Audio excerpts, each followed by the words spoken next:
우리 한번 앞뒤 좌우로 한번 인사 나누시겠습니다. 앞에 한번 인사 나누시겠습니다. 나라를 위해서 꼭 기도하세요. 한번 기도하겠습니다. 우리 나누겠습니다. 함께 꼭 기도해 주시면 감사하겠습니다.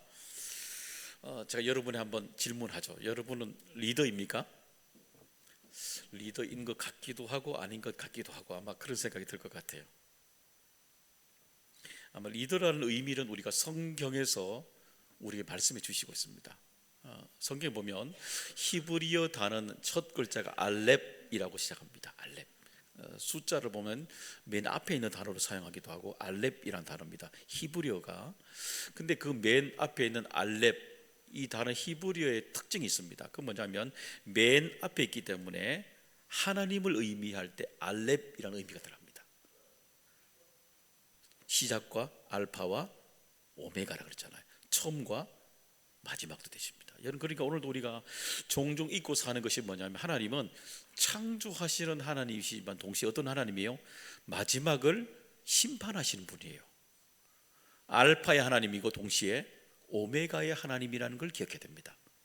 그리고 또 보면요, 이 뜻이 뭐냐면 맨 앞에 있기 때문에 리더라는 의미가 여기 있습니다. 시작의 의미가 여기 있거든요.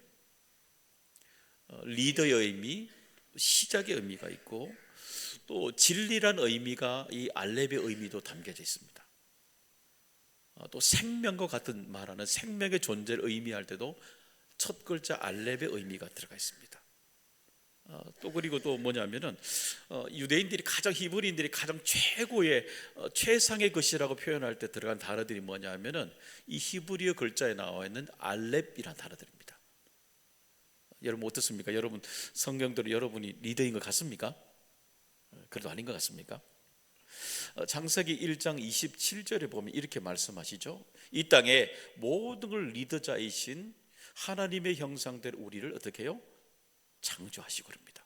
여러분, 그렇기 때문에 이 땅의 모든 리더이신 하나님의 형상을 받은 우리들은 리더이고 또한 리더의 삶을 살아가야 되는 것입니다. 본문에 바울은 리더죠. 또 리더로서의 삶을 살아가고 있는 거죠. 그러니까 리더가 되는 거죠. 그러면 바울에게 리더는 어떤 의미가 있을까요? 그 정의를 한번 봅니다. 우리 8절의 말씀 한번 더 읽어보겠습니다. 8절의 말씀 한번 읽어보겠습니다. 내가 예수 그리스도의 심장으로 너희 무리를 얼마나 사모하는지 하나님이 내 증인이시니라. 여기 보면 증인 보면 여기 보면은 예수 그리스도의 심장으로 그럽니다. 그러니까 리더란 뭐냐면은 바울에게 리더는 어떤 의미냐면은 하나님이 예수 그리스도의 심장으로 살아가는 사람, 그 사람을 바로 리더라고 얘기해 주고 있는 거죠. 그러면 예수 그리스도의 심장으로 살아가는 사람들은 그러면 어떤 사람들일까요? 이것은 먼저 나의 하나님이 있는 사람을 말하고 있는 것입니다. 3절의 말씀 우리 한번 같이 읽어보겠습니다. 3절의 말씀입니다. 내가 너희를 생각할 때마다 나의 하나님께 감사하며. 그렇죠. 여기 보니까 내가 너희를 생각할 때마다 나의 하나님께 감사하며 그렇게 말하고 있죠. 만약에 누군가 여러분에게 여러분의 하나님은 어떤 하나님입니까? 라고 말씀을 여러분 들으면 여러분은 내가 믿고 있는 하나님은 어떤 하나님인가? 여러분 어떻게 설명하실 것 같아요? 사도 바울은 이 나의 하나님이라는 표현을 굉장히 반복을 많이 하고 있습니다. 우리가 읽었던 오늘 빌립보서가 있죠. 그리고 에베소서도 나오고요. 로마서도 나옵니다. 그리고 빌레몬서도 나오고요. 디모데 전후서도 보게 되면은 나의 하나님이라는 단어가 나옵니다. 그러니까 그가 사역하고 있는 곳들마다 그곳들마다 계속해서 사도 바울은 나의 하나님, 나의 하나님이라고 고백합니다. 그리고 우리가 알 수 있는 것은 뭐냐면 사도 바울이 사역하는 곳들마다 그곳에서도 그가 만난 하나님이 있는 것입니다. 그가 사역을 초기에 시작했을 때도 그때도 내 하나님이 있었죠. 내가 그곳에서 만난 하나님이 있는 거죠. 사역을 전하는 곳들마다 그곳에서도 또 내 하나님이 있는 겁니다. 그러니까 사도 바울은 내가 고백하고 있는 하나님, 내게 주신 내 하나님, 내가 만난 하나님이 계속해서 업데이트가 되고 있는 겁니다. 새롭게 그 하나님을 놀랍도록 경험하고 있는 것입니다. 어떠세요? 여러분 최근에 하나님 만나셨습니까? 어떻게 만나셨어요, 여러분? 그 하나님이 여러분에게 어떤 하나님이셨습니까? 나의 하나님이 되셨어요? 출애굽기 3장에 보면 하나님이 모세를 만났을 때 하나님이 그 모세에게 이렇게 설명해 주시고 있습니다. 출애굽기 3장 15절의 말씀도 한번 되나요? 읽어보겠습니다. 하나님이 또 모세에게 이르시되 너는 이스라엘 자손에게 이같이 이르기를 너희 조상의 하나님 여호와 곧 아브라함의 하나님 이삭의 하나님 야곱의 하나님께서 나를 너희에게 보내셨다 하라. 이는 나의 영원한 이름이요 대대로 기억할 나의 칭호니라. 그렇죠. 여기 문장 한번 볼까요? 모세에게 나타났던 하나님은 어떤 하나님이에요? 아브라함의 하나님입니다. 아브라함이 자기가 나의 하나님이라고 고백했던 하나님이 있는 거예요. 그 다음에요 이삭의 하나님입니다. 이삭의 평생에도 자기가 만났던 내 하나님이 있는 거예요. 야곱의 하나님이 있어요. 야곱도 그의 삶의 자리에 내 하나님이라고 만났던 하나님이 경험되고 있었던 겁니다. 그 하나님께서 나를 너희에게 보내셨다라. 그렇죠? 참 멋있죠? 그 아브라함의 하나님, 이삭의 하나님, 그 야곱의 하나님, 그 기도 안에 나의 하나님 안에 어떤 기도가 들어있냐면 자녀들을 향한 기도가 있었다는 겁니다. 놀랍죠? 그 기도를 들으셨던 하나님이 지금 400년이 지난 난 뒤에 어디로요? 그 기도했던 대상자에게 가서 기도 응답을 하고 계시는 겁니다. 놀랍죠? 우리 하나님 그런 분이에요. 오늘 우리 하나님은 우리의 얘기를 끝이 나지 않고 여전히 우리 기도에 응답해 내시는 하나님, 우리 하나님이 나의 하나님이 되시는 것입니다. 여러분 종종 그래서 우리에게는 나의 하나님이라고 말할 때에 그저 지나가지 않아요. 그 나의 하나님이야 말한 그 나의 하나님 안에는 사건이 있는 겁니다. 그 시간이 있죠. 그 일이 있죠. 그 나의 하나님이란 경험될 때 그 사건 안에 그 시간과 장소와 그 일, 그 사람들이 다 모여 있는 사건이 내 하나님이 되는 겁니다.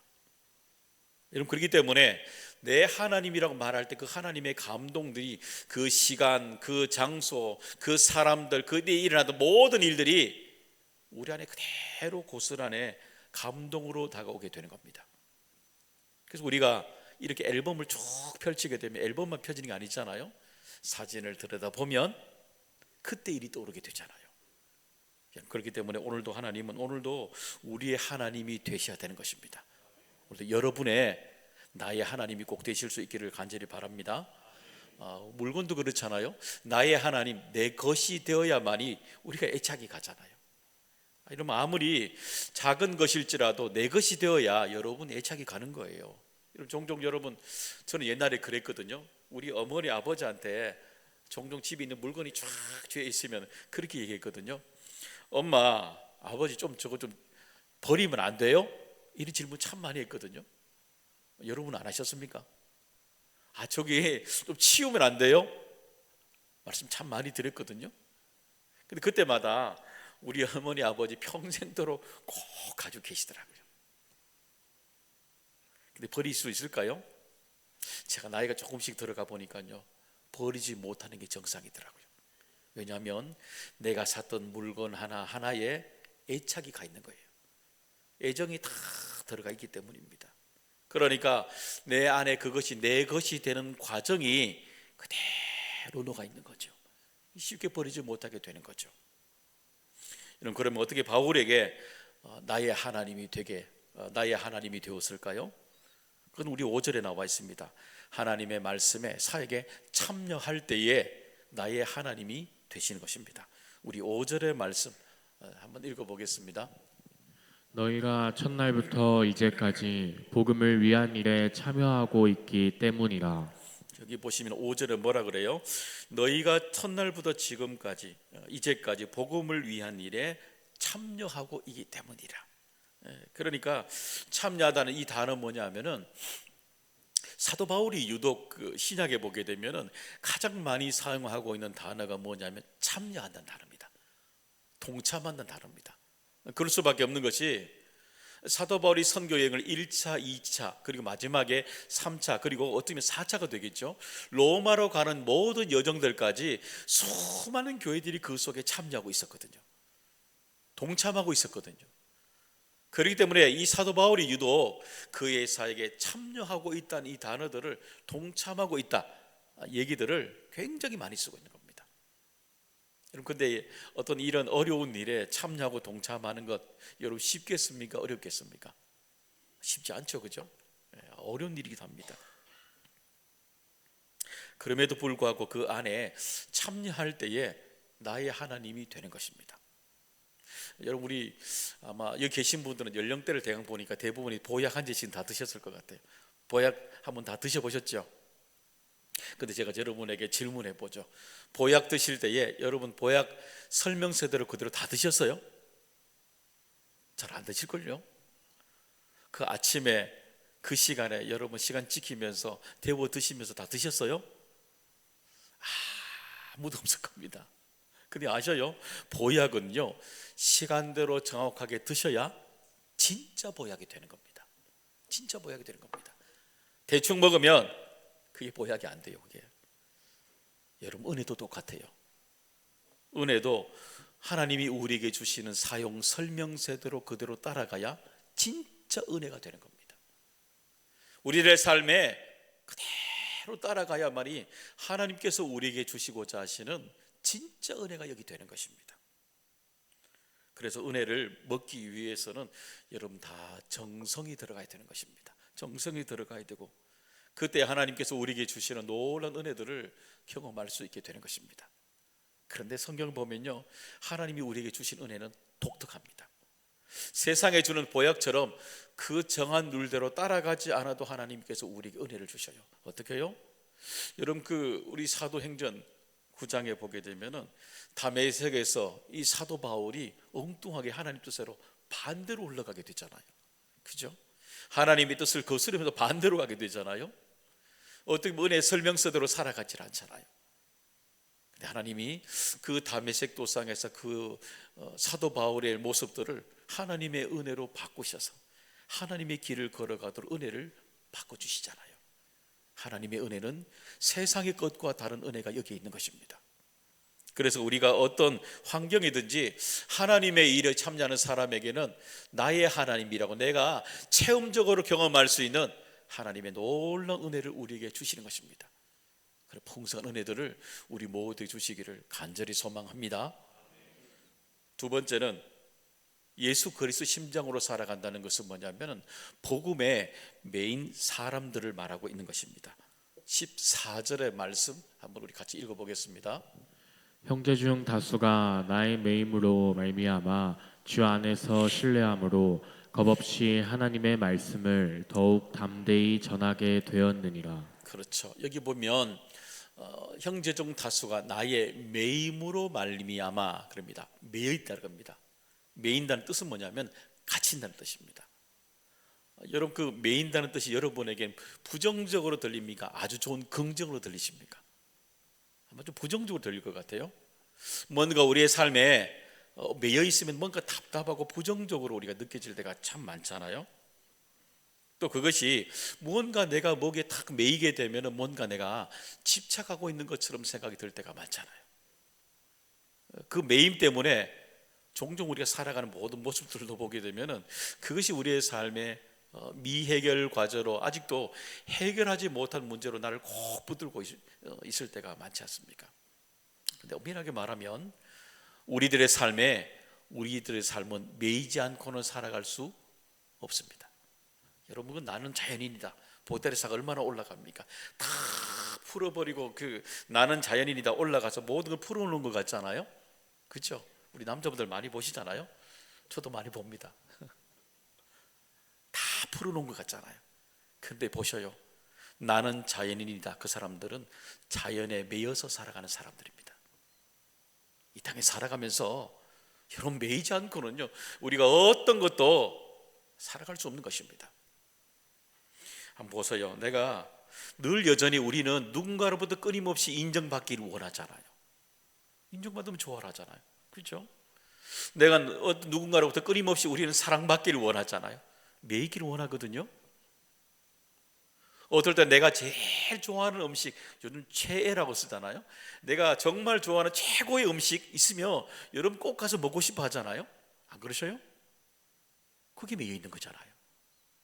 여러분 정말 여러분이 가고 싶은 곳 있으면 가고 싶어 하잖아요. 매여 있는 거죠. 그래서 우리의 삶에 무언가 매여 있는 것이 우리에게 답답함도 있지만 그 매여 있는 것 때문에 우리들의 삶이 정말 즐거운 삶으로 살아가게 되는 것입니다. 여러분 그래서 그때 그 시간 그 자리가 우리에게 다 매여 있는 것이고 그것이 종종 우리들을 붙들고 있는 것입니다. 어쩌면 우리의 삶에 매여 있는 것이 없다면 우리의 삶이 참 즐거움이 없게 되는 것입니다. 그러면 복음에 갇힌 이 매여 있는 것은 어떤 유익이 바울에게 있었을까요? 그것은 바로 바울뿐만 아니라 우리를 자유케 하신 하나님의 은혜가 있다는 것입니다. 여러분 빌레몬서에 보면 빌레몬이라는 사람이 나오게 되죠. 그 빌레몬이라는 사람은 골로새 교회를 세운 이 에바브라를 통해서 예수님을 영접한 사람입니다. 그리고 이 아내 아비아와 아키포 아들이죠. 이 모든 가정들이 아내와 아들이 이 골로새 교회를 성심을 다해서 섬겼던 리더자이기도 합니다. 그리고 골로새 지방의 특별히 부자이기도 합니다. 근데 성경 보면 오늘도 우리가 빌레몬서를 통해서 알 수 있는 것은 뭐냐면 화두가 되고 있는 건 뭐냐면은 그 빌레몬 그 집안에 있었던 오네시모라는 종의 이야기가 여기에 나오게 됩니다. 왜냐하면은 이 오네시모가 이 골로새에 있는 특별히 빌레몬의 그 집의 종이었습니다. 종이었는데 어느 날 구체적인 말하고 있지는 않지만 이 탕감의 얘기를 나오는 걸 보게 되면 아마 돈에 관련될 수도 있겠죠. 그 죄를 짓고 멀리 떠나가게 됩니다. 그리고 그 오네시모가 그곳에서 바울을 만나게 됩니다. 바울을 만나고 회심하게 되고 예수 그리스도를 영접하게 되는 은혜를 꼭 받게 되죠. 그리고 그 오네시모를 바울이 다시 빌레몬에게 다시 돌려보내며 쓴 서신이 뭐냐면은 빌레몬서가 됩니다. 그 1장 16절 17절에 바울의 권면 한번 읽어보겠습니다. 이후로는 종과 같이 대하지 아니하고 종 이상으로 곧 사랑받는 형제로 둘 자라. 내게 특별히 그러하거든 하물며 육신과 주 안에서 상견된 내게랴. 그러므로 내가 나를 동역자로 알진대 그를 영접하기를 내게 하듯 하고. 그렇죠. 여기 보기 한번 볼까요? 바울이 빌레몬에게 보내면서 두 가지를 부탁해요. 하나는 16절입니다. 곧 사랑받는 형제로 둘지라. 그 당시에 여러분 종이 노예가 도망을 가는데 주인에게 보낼 때에 사랑받는 동등한 형제로 받아들인다는 건 있을 수가 없는 일이죠. 얼마나 파격적인 겁니까? 그렇게 요구하는 겁니다. 사랑받는 형제로 둘지라. 그뿐만 아니에요. 이 빌레몬이 가장 존경하는 사람이 누구냐 하면은 바울입니다. 바울. 그런데 바울과 똑같은 빌레몬이 바울을 같은 급에 대우하듯이 똑같이 오네시모를 같은 동역자로 대우해라는 겁니다. 영접해라는 겁니다. 얼마나 큰 파격이고 얼마나 엄청난 요구예요. 그런데요, 놀라운 건 뭐냐면은 이 빌레몬이 이 바울의 얘기 듣고 이 두 가지를 그대로 받아들입니다. 형제로 받아들입니다. 바울과 같이 똑같이 영접하면서 그를 그리 존귀한 동역자로 받아들입니다. 엄청난 일이지 않아요? 지금도 아마 해도 TV 나올 판입니다. 그렇죠? 근데 이게 가능할까요? 여러분 어떻게 이런 생각도 못하는 파격이 가능할까요? 상상할 수 없는 이런 일들이 어떻게 일어날까요? 그건 바로 여기에 있습니다. 요한복음 8장 32절에 우리에게 그 섭리를 가르쳐주고 있습니다. 요한복음 8장 32절 말씀 한번 읽어보겠습니다. 진리를 알지니 진리가 너희를 자유롭게 하리라. 그렇죠. 하나님의 진리를 알면 우리 안에 있는 모든 것들이 깨트려지는 거예요. 여러분 믿으십니까? 하나님의 진리가 복음이 우리 안에 들어오게 되면 내가 가지고 있는 생각의 틀이 과감하게 깨어지는 겁니다. 자유롭게 주는 거예요. 매여 있는 것이 아니라 하나님의 복음을 들으면 들을수록 더 자유롭게 살아가는 겁니다. 진리가요 우리를 더 자유롭게 하는 겁니다. 사람, 나라, 아주 우리의 영혼까지 퍼져 있는 모든 것까지 하나님의 진리는, 그 말씀은 우리를, 우리 안에 갇혀 있는 것을 자꾸 열어주시는 거예요. 열어주시는 거예요. 그 진리가, 복음이 오늘도 우리를 자유케 하시는 것입니다. 오늘 하나님의 복음이 여러분 가운데 다시금 진리가 되는, 자유케 하는 하나님의 기쁨의 소리가 되기를 간절히 소망합니다. 왜냐하면 예수 그리스도께서 십자가의 보혈을 통해서 죄 가운데 갇힌 우리들을 자유케 해주셨잖아요. 예수 그리스도의 보혈의 은혜가 우리에게 있기 때문입니다. 그 보혈이 우리 안에 충만한 경험한 영혼들은 날마다 우리 안에 갇혀 있는 것들이 자유롭게, 하나님 펼쳐주시는 놀라운 은혜가 우리에게 들어오게 되는 겁니다. 그런 역사들이 여러분에게 자유케 하는 은혜를 우리 모두에게 주시기를 소망합니다. 세 번째, 예수 그리스도의 심장을 가진 리더라는 것은 소망을 가진 사람들을 말씀합니다. 오늘 빌립보스를 쓰고 있는 곳은 감옥입니다. 아마 믿지 않는 사람들에게는 실패라고 보여질 것입니다. 그런데 이 빌립보스에서 나오는 바울은 반대로 이야기를 우리에게 들려주고 있습니다. 20절의 말씀 읽어보겠습니다. 나의 간절한 기대와 소망을 따라 아무 일에든지 부끄러워하지 아니하고 지금도 전과 같이 온전히 담대하여 살든지 죽든지 내 몸에서 그리스도가 존귀하게 되게 하려 하나니. 그렇죠. 20절 한번 볼까요? 우리 안에 소망을 따라가는 사람들의 특징이 뭐예요? 부끄러워하지 않다는 겁니다. 하나님의 소망이 우리 안에 있는 사람들의 인생은, 내가 쭉 걸어가는 인생을 부끄러워하지 않아요. 왜냐하면 내 안에 하나님께서 주신, 우리 안에 소망이 우리 안에 있기 때문입니다. 소망이 가득 찬 사람은 소망을 끄집어내며 살아가게 되는 것입니다. 나를 살게 한 것들이라는 책이 있습니다. 김창옥 씨 강사분의 책입니다. 그 책에 보면 당신이 만난 존재들이 곧 당신이 됩니다 라는 주제가 있습니다. 거기 보면 김창옥 씨 자신의 얘기를 여기서 좀 하고 있습니다. 학창 시절에 이 김창옥 씨가 또 유소년기 청소년기 때에 그가 이제 성악가로서의 꿈을 꾸게 되죠. 근데 가정이 이제 제주도에 있을 때 넉넉하지 못하니까 그때 가회 스승으로 모신 사람이 누구냐면 대학교 3학년인 성악 전공자로부터 그때 성악을 배우기 시작합니다. 여러분, 이왕이면 그런 졸업했는 사람이나 정말 연습을, 수련을 많이 했는 분들에게 보통 보면 우리가 사사를 받게 되잖아요. 그렇죠? 그런데 이 김창옥 씨가 그때에 재정이 없으니까 그때 대학교 3학년 성악가에게 배우게 됩니다. 그리고 그가 이제 성악가는 아니지만 나중에 우리가 알고 있는 이 스피치 강사가 됐잖아요. 사람들이 물어요. 이 김창옥 씨에게 당신은 어떻게 지금까지 20년 동안 그렇게 열정적으로 강의를 잘 하실 수 있습니까? 어디에서 그 힘이 나왔습니까? 라고 질문했습니다. 그때 김창옥 씨가 이렇게 대답합니다. 내가 그때에 청소년기 때 나를 가르쳤던 대학교 3학년 성악 전공 선생님이 가르쳐 준 대로 하고 있습니다. 그때 제게 말하는 법, 그리고 지휘하는 법, 열정적으로 가르쳐 주셨던 그 열정으로 지금 제가 그렇게 살아가고 있습니다. 그렇게 얘기하더라는 겁니다. 사랑하는 여러분, 바울의 그러면 소망은 어디에서 나왔을까요? 왜 부끄럽지 않게 살아갈까요? 그것은 하나님으로부터 그에게 왔던 소망이 있기 때문인 것입니다. 이 땅의 소망이 아니라 하늘로부터 그 바울에게 부어주시는 하나님의 소망이 거기에 있기 때문인 것입니다. 그러니까 주변에 감옥에 갇혀 있고 무너져도 그런 여전히 당당한, 부끄럽지 않은 삶을 살아가게 되는 것입니다.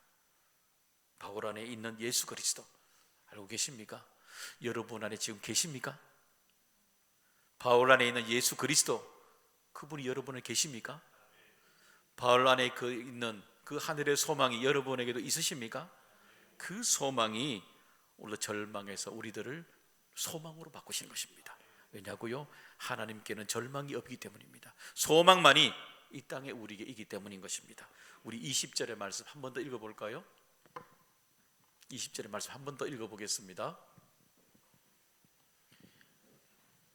나의 간절한 기대와 소망을 따라 아무 일에든지 부끄러워하지 아니하고 지금도 전과 같이 온전히 담대하여 살든지 죽든지 내 몸에서 그리스도가 존귀하게 되게 하려 하나니. 그렇죠. 소망 있는 사람들은 어떻게 살아가요?